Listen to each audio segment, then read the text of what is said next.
You ask Tiger to solve. This deals with linear equations with one unknown. The final result is x equals 9. Let's solve it step by step. Group all x terms on the left side of the equation. Subtract 6x from both sides. Group like terms. Simplify the arithmetic.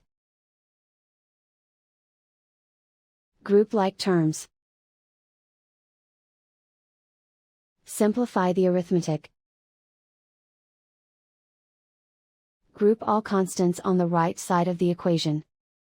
Subtract 6 from both sides. Simplify the arithmetic.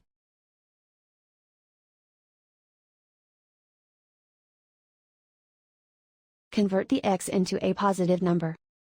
Multiply both sides by -1.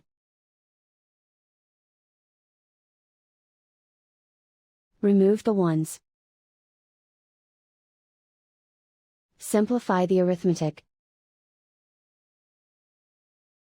And so the final result is x equals 9.